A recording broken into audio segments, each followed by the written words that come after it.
Olá pessoal, meu nome é Jefferson Figueiredo, eu estou aqui no Summit da DNA e vou falar um pouquinho sobre juros bancários e taxa Selic.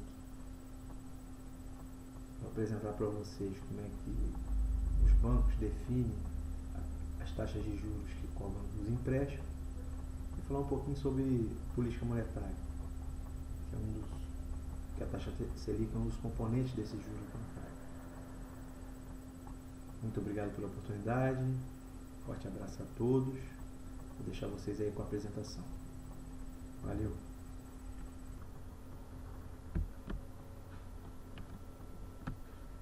Vamos à apresentação então. A gente vai conversar hoje aqui sobre juros bancários e taxa Selic. Vai procurar decompor um pouco como é que é formado as taxas de juros bancários, né, dos empréstimos que empresários e pessoas físicas são tomadores aí dos bancos. Vai falar um pouco sobre a taxa Selic, que é um dos componentes do juro bancário e que ela é formada, né, ela é definida através da política monetária estabelecida pelo cupom lá do Banco Central. A gente vai estar falando sobre juros bancários, como vocês viram no título, vai falar sobre spread bancário, que é um dos componentes também dos juros bancários, vai falar sobre taxa Selic, que também é um componente, que representa aí o custo para os bancos, o custo inicial para os bancos, né? Vai falar sobre o cupom, que é o Comitê de Política Monetária, e vamos falar um pouquinho, vamos terminar lá falando sobre o futuro dos juros bancários. Esse aí é o meu site, www.rendafixapratica.com.br. Então, um resuminho aí do que é a nossa proposta. Eu já me apresentei, só falei meu nome, então, repetindo, meu nome é Jefferson Veiga Figueiredo, eu sou certificado pelo CGA da Ambima, tá? Que é uma certificação de gestores de investimento, tenho 38 anos, sou cristão, nordestino fluminense da cidade de Itaocara, grande metrópole de Itaocara, lá no interior do estado do Rio. Durante a semana sou niteroiense, fico na cidade de Niterói, trabalho no Rio de Janeiro, então atravesso a Poça todo dia. Pai de duas belas meninas, esportista, hoje mais canoísta, amante da natureza, protetor do meio ambiente e inquieto de nascimento. Trabalho há 15 anos no mercado financeiro, sendo os últimos 10 com gestão de fundos de renda fixa. Então eu trabalho fazendo gestão de investimento, no caso específico de renda fixa. Basicamente, negocio juros. Atualmente trabalho também, estou trabalhando na divisão de fundos de juros e moedas. Então, além de trabalhar com juros, hoje eu estou trabalhando com câmbio. Esse é um dos meus sites, o Renda Fixa Prática, que é sobre investimentos em renda fixa, em que eu levo uma visão prática sobre a gestão de ativos de renda fixa.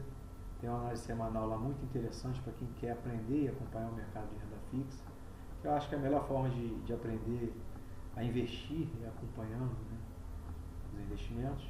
Então eu trago uma visão bem prática, né, da renda fixa. Um grande diferencial aí na internet, eu acho que eu desconheço outro site que tem esse acompanhamento específico. E também sou mantenedor lá do site acainoagem.com.br, que é da Associação de Canoagem de Itaocara. Associação que visa difundir o esporte, né, a canoagem, a proteção do meio ambiente e difundir lá as belezas para fomentar o turismo na região. Aquele tão belo e desconhecido Rio Paraíba do Sul. Tendo a oportunidade, dê uma olhada nesses dois sites, nos ajuda bastante. Vamos lá então.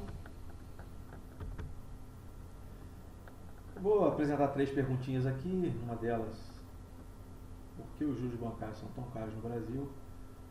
E a gente vai ter uma explicação simplória, mas que já vai abrir o horizonte de vocês, despertar a curiosidade para quem quiser continuar dissecando o assunto. É um assunto bem complexo e muito importante, já que tanto os empresários como pessoa física, né, alguma vez na vida vão ter que tomar a decisão de tomar empréstimo, né, ou até mesmo investir.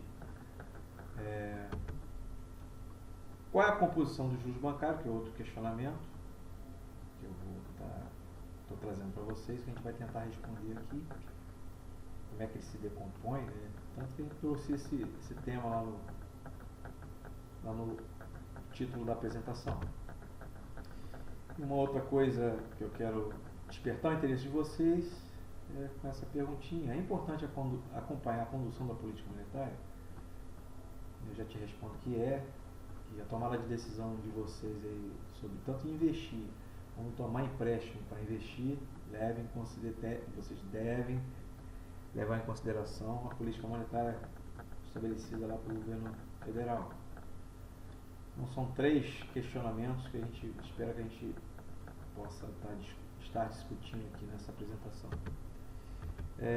Eu baseei essa apresentação nesse livro aqui, Como Fazer os Juros Mais Baixos no Brasil, que é meio que uma defesa que a FEBRABAN fez, né, que é a Associação de Bancos, a Federação de Bancos, tentando explicar, né, por que os juros bancários são tão caros no Brasil.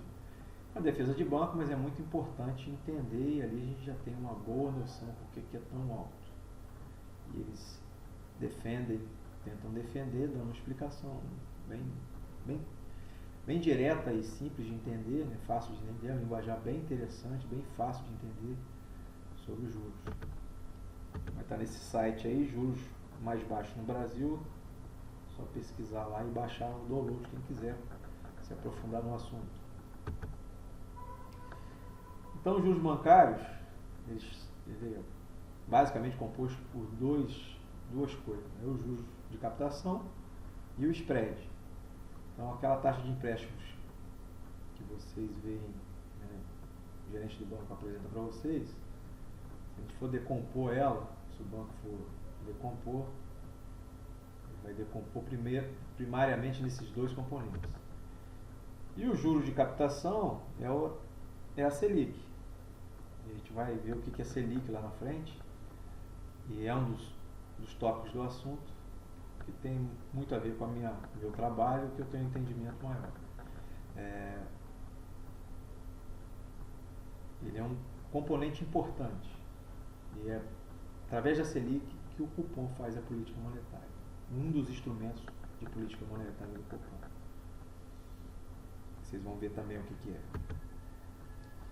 Lá no livro, você tem um raio-x do spread no Brasil, que foi tirado uma média aí de como é que se forma a taxa de juros, né, o que representa cada componente da taxa de juros entre 2015 e 2017. Então, numa taxa de juros, sei lá, de 15%, você tem custo de captação, inadimplência, despesas administrativas, tributos e a margem financeira, que é o lucro do banco. Então, dentro daquela taxa, tem aqui a divisão percentual do peso de cada componente desse. Toda essa parte aqui, que a gente vai ver agora, apartada, é o spread, e a Selic está dentro do custo de captação. Então, dentro do spread, que é representado pela margem financeira, inadimplência, despesa administrativa e tributos, você também tem o peso de cada um dentro só do spread bancário, só daquela segunda parte que vocês viram do slide anterior. Vocês percebam aí que o mais pesado é a inadimplência, depois as despesas administrativas, tributos, e o lucro do banco está dentro daqueles 14%. A gente vai discutir rapidamente cada componente desse do spread, para poder entender melhor. Antes, esses percentuais eles são variáveis, tá? O peso vai mudando ao longo do tempo. Isso aí é um retrato, uma média de 2015 a 2017, certo? Como eu havia dito, esse pedacinho aí dos 39% da taxa entre 2015 e 2017, a Selic era responsável, que representa o custo de captação. Beleza?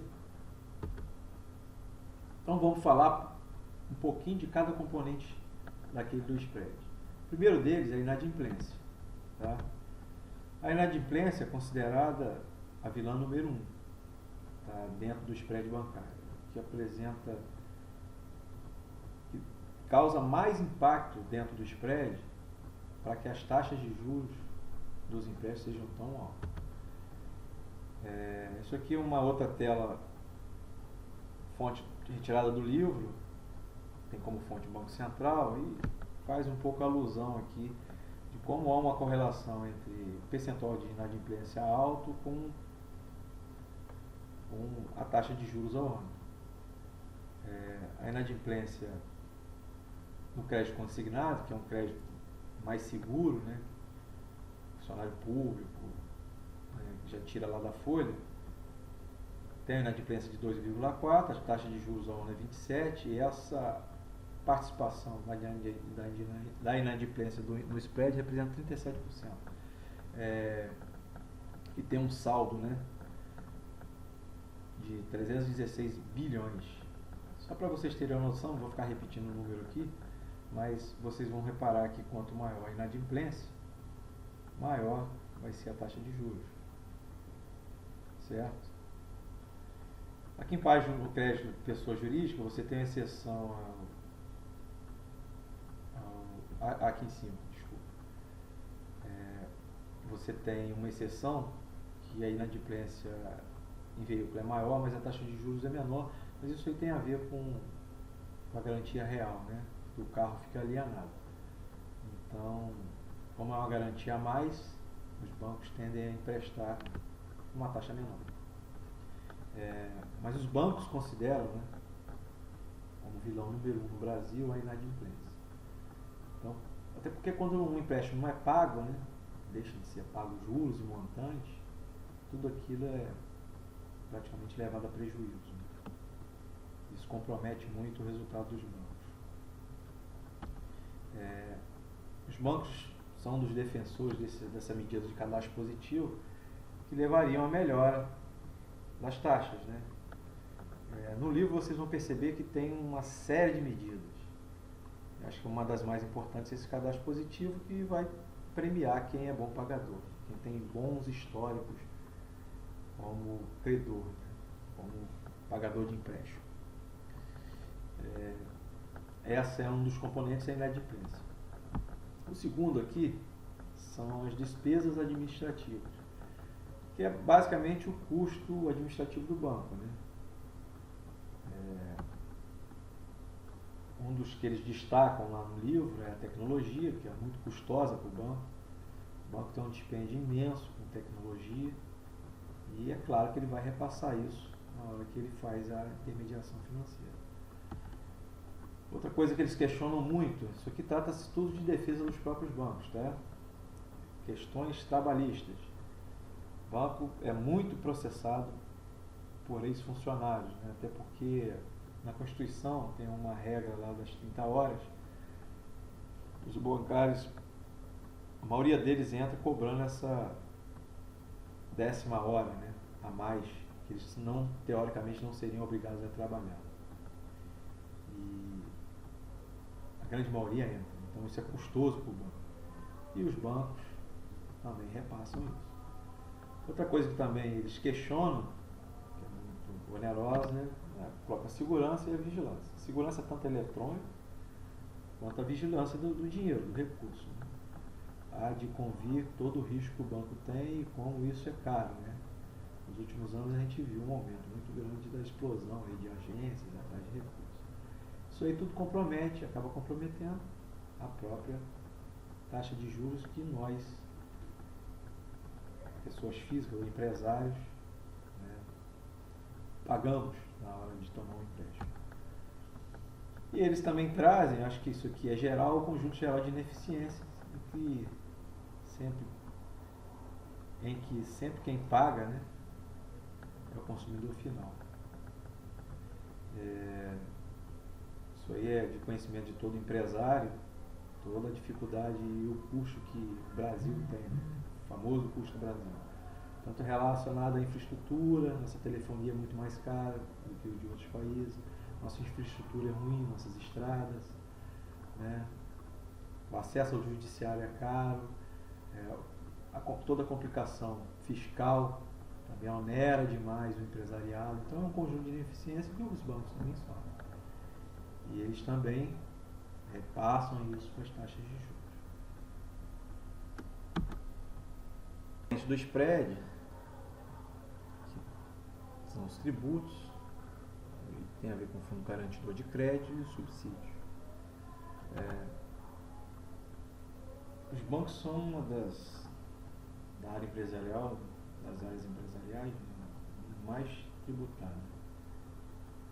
Contribuição social sobre o lucro líquido é bem maior que as demais áreas, tem o IOF, isso tudo onera, vai encarecer os empréstimos que eles fazem.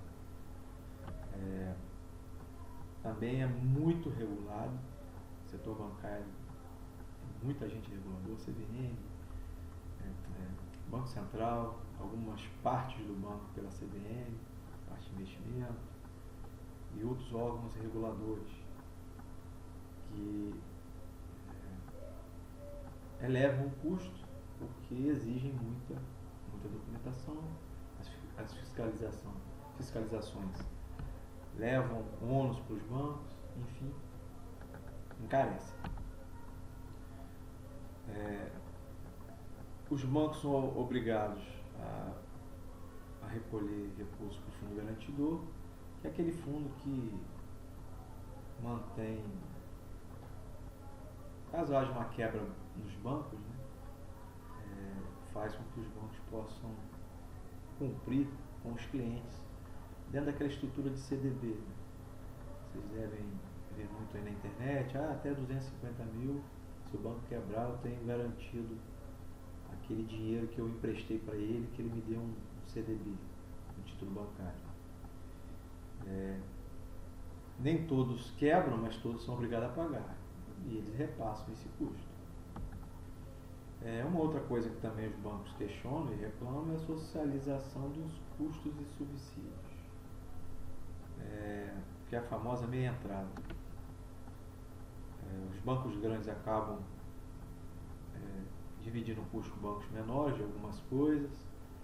Os bancos grandes são obrigados, aliás, todos os bancos são obrigados a fazer empréstimo subsidiado por exigência do governo, né? Então, quando o banco empresta lá um BNDES da vida ou um crédito rural muito baixo,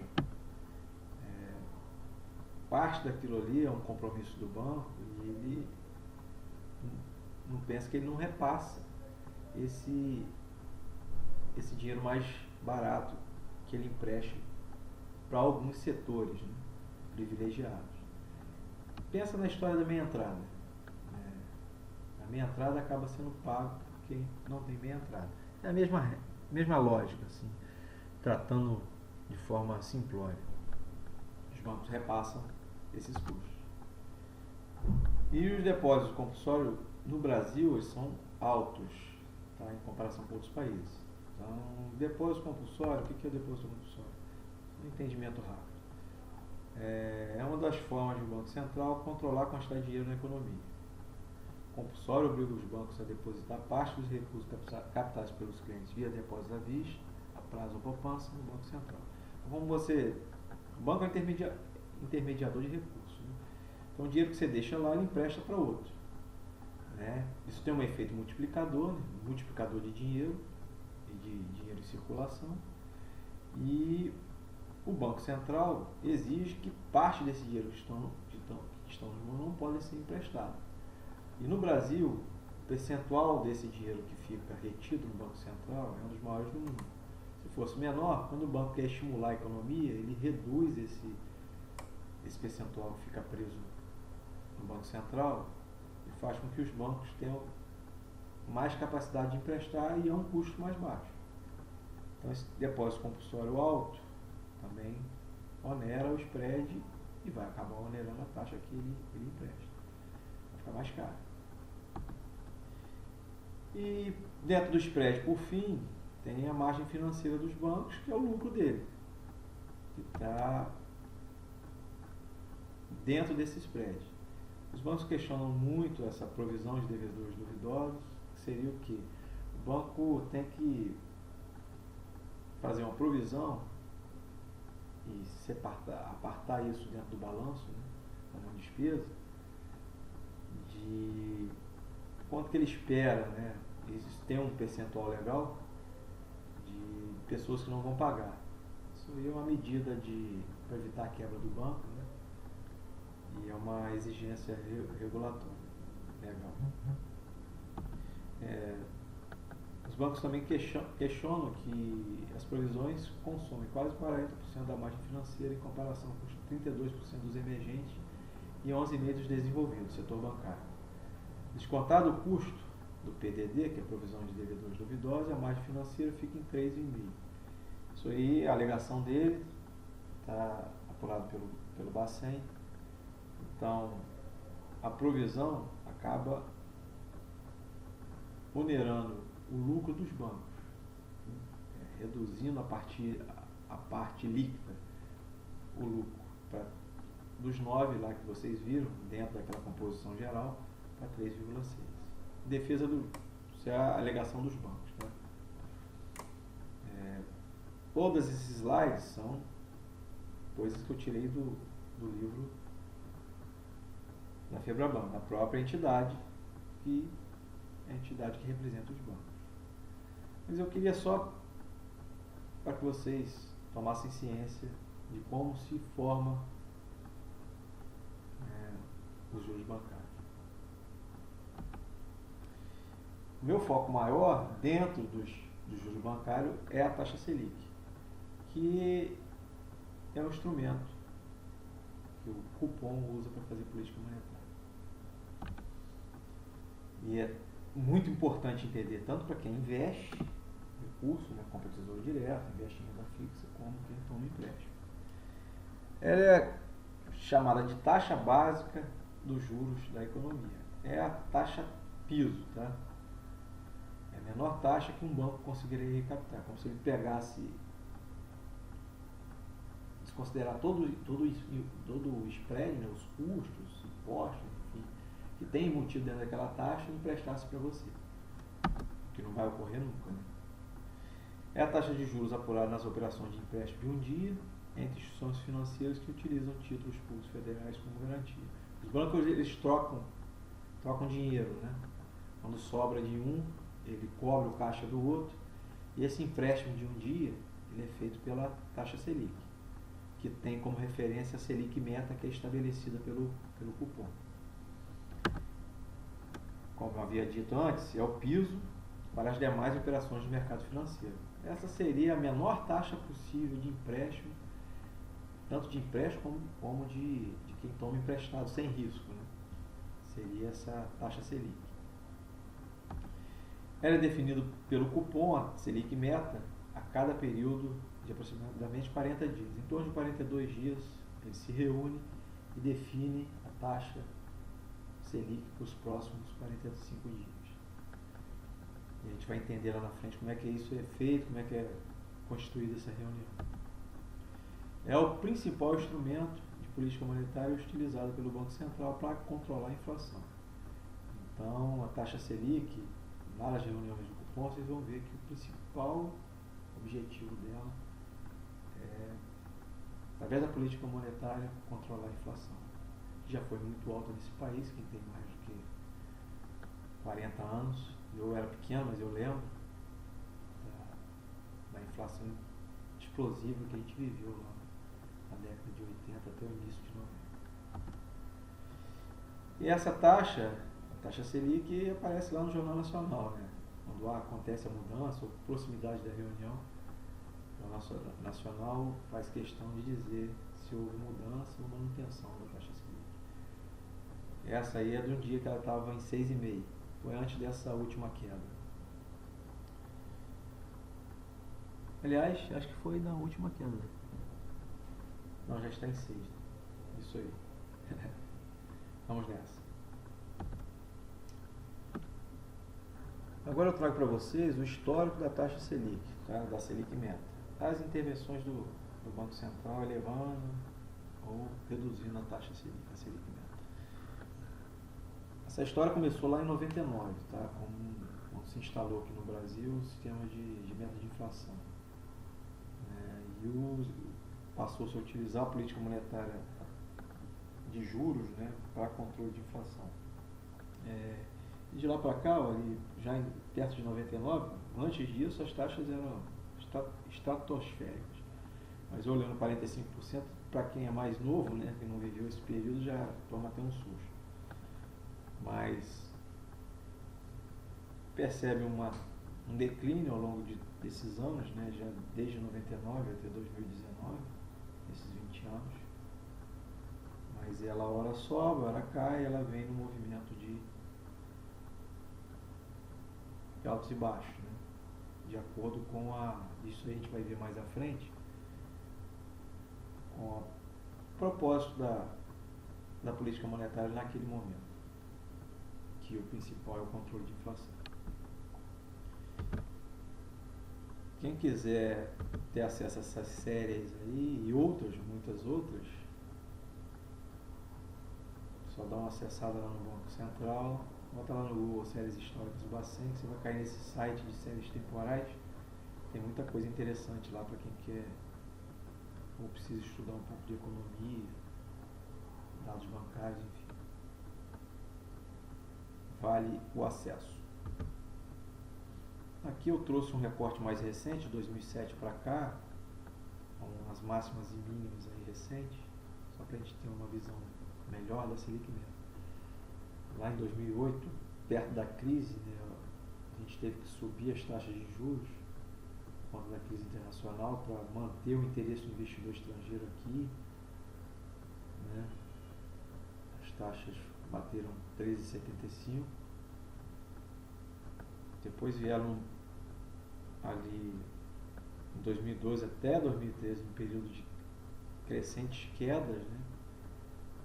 Que depois veio uma inflação, um descontrole inflacionário que forçou o governo posterior a uma sequência de altas, culminou lá no 14,25,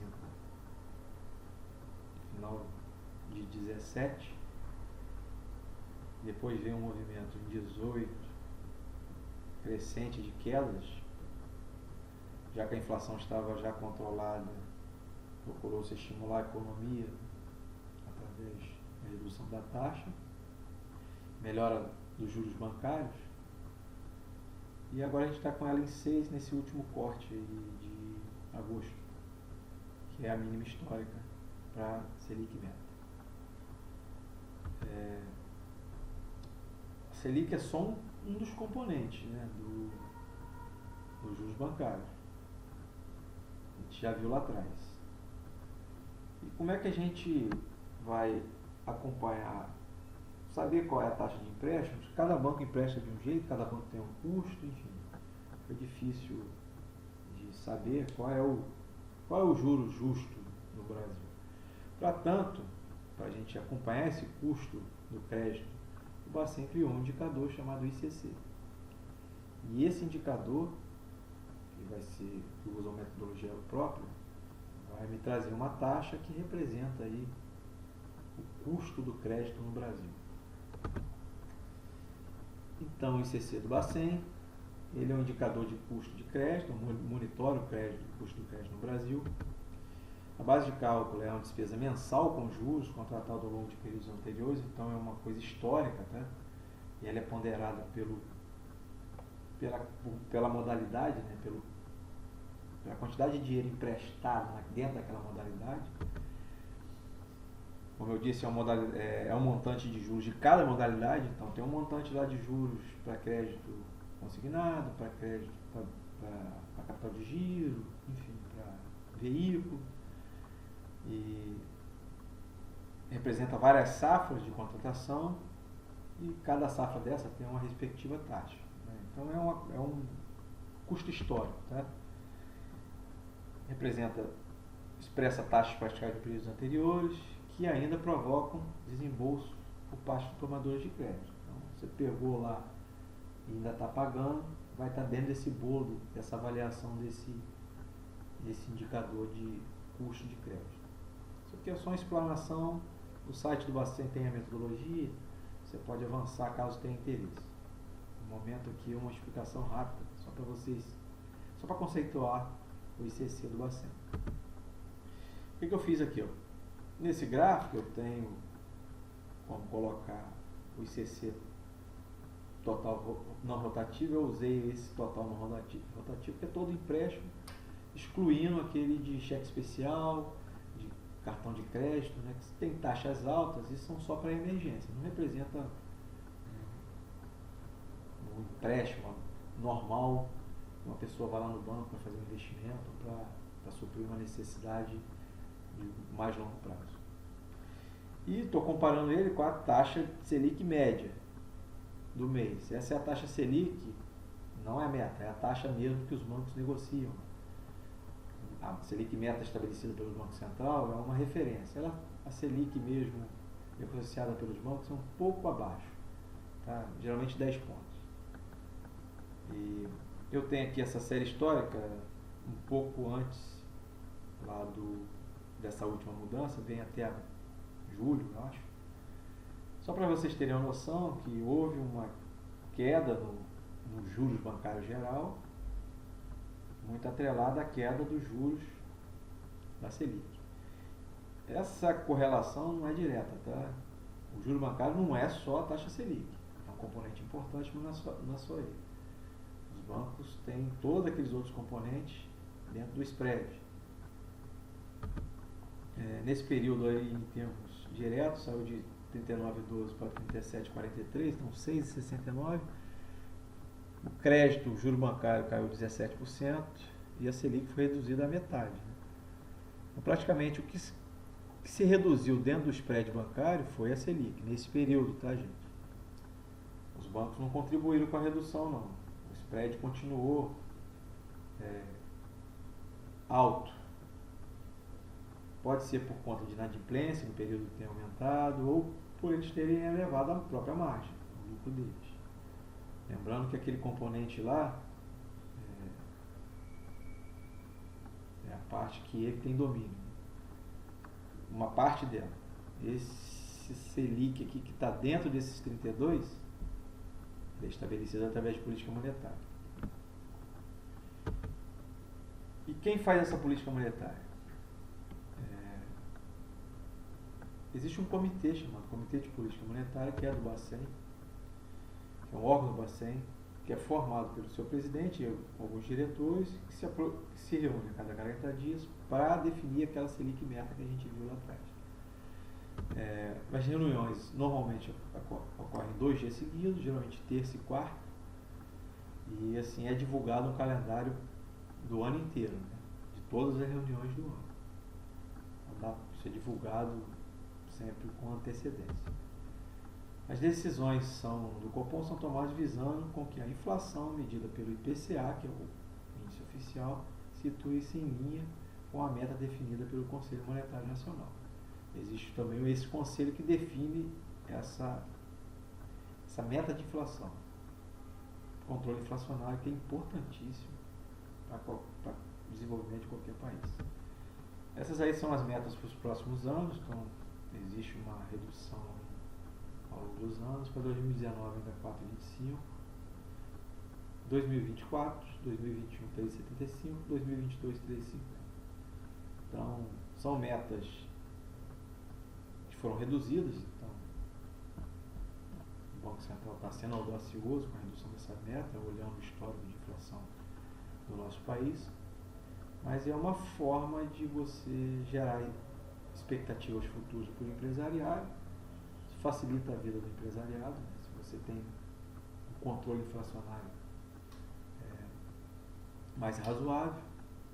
Então, isso aí é importantíssimo para o desenvolvimento do país.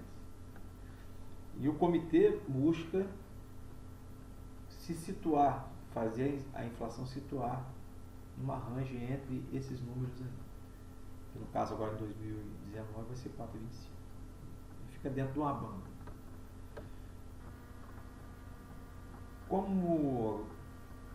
que eles consideram quando eles se reúnem, o presidente e os diretores? Nas suas decisões, eles vão receber insumos dos vários departamentos, né, de analistas do Banco Central, e essas apresentações vão tratar de assuntos relacionados à inflação, às contas públicas, atividade econômica, cenário externo. Os 4 principais são esses. Olha, o dólar, como é que está o dólar, né, no cenário internacional, o próprio comércio internacional, os riscos internacionais, né, dinâmica de guerra comercial, por exemplo, agora recente. Dentro da atividade econômica, vai ver como é que está andando cada setor, agricultura, a indústria, através de vários índices, tanto índice de atividade, índices de confiança, enfim. As contas públicas, a capacidade de pagar do governo federal, vão estar de olho. Como é que anda a questão fiscal, isso tudo influi na decisão. E o principal deles é a inflação mesmo, que eles acompanham através do IPCA. Isso é o que eles consideram para definir a Selic meta. Como é que é a dinâmica, um pouco da dinâmica da reunião? A reunião geralmente é o primeiro dia é na terça, o segundo é na quarta. Na terça-feira acontecem as apresentações sobre a economia brasileira e mundial. No segundo dia, né, vai ter a avaliação das perspectivas de inflação e a própria decisão.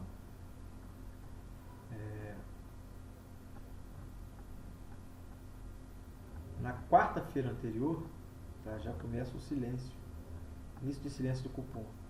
Ali para frente, os diretores já não podem falar mais nada na entrevista, a qualquer sinal, né, qualquer fala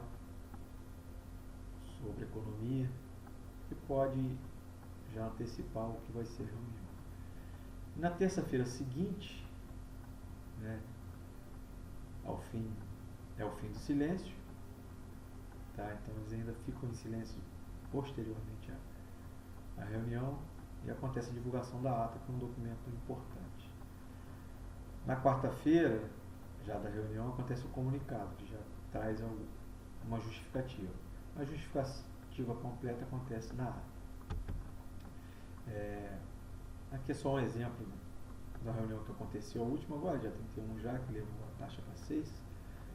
Então eles apresentam esse comunicado, simplesmente dizendo que reduziram. Existem cenários, né, que são construídos, que no caso é o cenário básico, para justificar essa redução. E ele logo abaixo descreve: indicadores recentes da atividade econômica sugerem a retomada do processo de recuperação brasileiro, sugere a possibilidade. O cenário do cupom sugere que essa retomada ocorrerá em ritmo gradual, bem devagar. O cenário externo mostra benigno em decorrência das mudanças políticas monetárias das principais economias. O mundo tem reduzido as taxas também. Tentando os riscos associados a uma desaceleração econômica global permanece. E assim vai. O comitê avalia as diversas medidas de inflação subjacente enquanto-se confortável. Tanto as expectativas futuras quanto a inflação corrente tem vindo, está comportada. Então justificou essa redução para 6. Se vocês quiserem acompanhar, embaixo tem um site do Banco Central, e é fácil de encontrar tanto o comunicado como a ata. Então, eu trago aqui também só a paginazinha onde está atualmente disponível a ata, né? Esse layout do site pode mudar, mas é fácil de encontrar dentro do site, tá? É só colocar lá no Google, né? Ata do Copom ou comunicado do Copom, que ele vai direto no site do Bacen. Aí você tem aí, já é um PDF, um documento maior, a ata, tá? Então ele vai discorrer, além do que está descrito lá no comunicado, tudo que levou ele a tomar aquela decisão, o cenário que ele montou prospectivo para dólar, para inflação futura, como é que ele está vendo o mercado de trabalho, como é que ele está vendo a atividade industrial, como é que ele está vendo o comportamento da inflação, tudo vai estar descrito nesse documento. Um documento que é importante você ler para você estudar um pouco de economia e, consequentemente, entender economia. Acho que preciso dizer que é importantíssimo para qualquer empresário que pensa em investir no futuro, ter conhecimentos econômicos, ter conhecimento sobre a condução da política monetária do país. Então, não deixem de dar uma olhadinha na ata. E como é que são os efeitos? Básico, tá? Porque quando o Bacen eleva a taxa ou reduz a taxa Selic meta, o que ele espera? Os efeitos que ele espera na mudança. Quando o Banco Central altera a meta para a meta Selic, para a taxa Selic, a rentabilidade dos títulos indexados a ela também se altera. E com isso o custo de captação dos bancos. Então, quando ele reduz lá a taxa Selic, que é um dos componentes dos juros bancários, ele está reduzindo, dando a possibilidade da redução dos juros bancários, já que um dos componentes é a Selic, e os bancos podem, teoricamente, emprestar mais barato, se não houver mudança no spread. Uma redução na taxa Selic, por exemplo, diminui o custo de captação dos bancos, como eu disse, e tende a emprestar a juros menores. Emprestando a juros menores, o empresariado, a pessoa física, vai ter condição vai ter mais poder de compra, e isso tende a fazer a economia crescer, gira mais dinheiro na economia.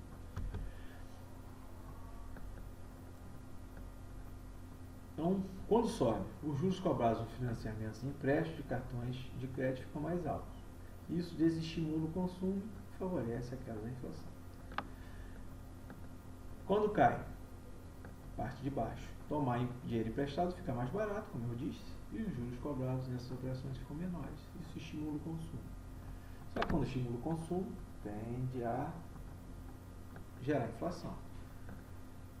Quando se aumenta a taxa de juros, os juros bancários ficam mais caros, o empresariado não consegue investir, o consumidor, pelo menos a prazo, fica com condições piores, isso tende a forçar os preços para baixo.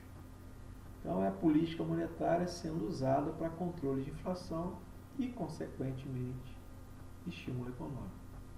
O Banco Central, quando pode reduzir a taxa de juros, a inflação está controlada, e pode fazer isso de forma tranquila, isso gera um dinheiro na praça, os bancos podem emprestar mais, é política monetária frouxa, com taxas menores, é possibilidade de investir, é possibilidade de tomar empréstimo mais barato, consequentemente, é estímulo econômico.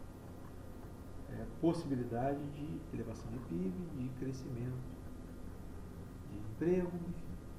É isso aí. Explicação bem básica, tá? Porque o assunto é muito complexo, não é tão trivial assim. A ciência econômica é uma ciência social, não totalmente colocada em números. E o que se esperar para os juros no futuro? Aí, aqui, a trajetória dos juros bancários reflete um conjunto de fatores. Vai falar de alguns fatores que influenciam, que são importantes para a continuada dessa redução de juros ou, no mínimo, a manutenção de juros baixos, em patamares baixos no Brasil. O que influencia o mercado de juros e os juros bancários? Conjuntura econômica nacional, estabilidade duradoura. Então, se a gente está vivendo um momento econômico estável, tanto no que diz respeito à inflação, ao controle fiscal do governo, as expectativas de futuro estão tranquilas, isso contribui para uma manutenção de juros baixos no país, ou até mesmo uma redução. Própria segurança jurídica, tá? Isso aí tem muito a ver com os spreads bancários. Se existe um ambiente de segurança jurídica maior, tanto para o empresariado quanto para os bancos emprestarem, isso isso facilita e contribui para a redução dos juros bancários. Mudança de lei a torto direito, né? Isso atrapalha o empresário na hora de fazer um investimento futuro ou montar um negócio, porque as garantias dele de que aquilo vai continuar se reduzem. Isso vale também para os bancos. Tá? Uma lei nova que permite que o cara deixe de pagar um empréstimo, por exemplo. Isso é muito ruim para os bancos e ele acaba repassando isso para os demais, nas taxas futuras. Né? Tributação e regulação, então assim, as reformas, tanto tributária como a reforma previdenciária que está em voga agora, são importantes para a manutenção de taxas de juros baixas no país. Aqui a gente tem um ambiente regulatório pesado demais, assim, muito complexo. A questão tributária, vocês sabem muito bem que é complicadíssima para a vida do empresário. E um ambiente mais coeso e mais simplificado também contribui para que os juros fiquem em patamares mais baixos. Financiamento da dívida pública, déficit público e poupança interna. Então, um governo, um descontrole fiscal é péssimo para os juros. É elevação de juros na veia, porque lembrem que quando essa taxa Selic também é usada pelo governo para financiar os seus gastos. Tá? E quando há um descontrole fiscal, o investidor não vai tomar empréstimo a juros baixos. Se existe uma expectativa futura de uma piora fiscal no país, um desmande fiscal, o investidor não vai aceitar 6. Isso acaba forçando o Banco Central a elevar a taxa de juros para poder conseguir fazer com que o governo se financie. Então haja uma quebra. Enfim, a gente tem um outro problema no país, que a gente também tem poupança interna muito, muito pequena em comparação com outros países.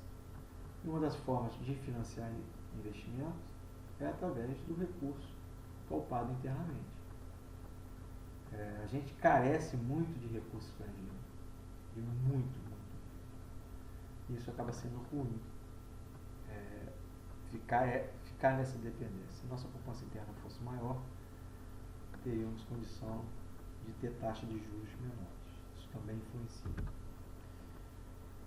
Confiabilidade institucional tem a ver com a segurança jurídica, confiança que nós temos nas nossas instituições, tá? Que o empresariado tem na instituição, que a pessoa física, que o investidor em geral tem. Quanto maior o nível de confiança, de confiabilidade, maior é a estabilidade do país, maior são as condições para investimentos e empréstimo.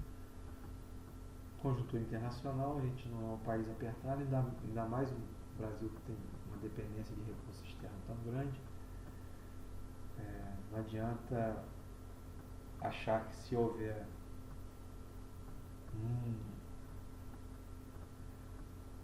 um boom de alta de juros no mercado internacional, por exemplo, que isso não vai impactar a nossa economia.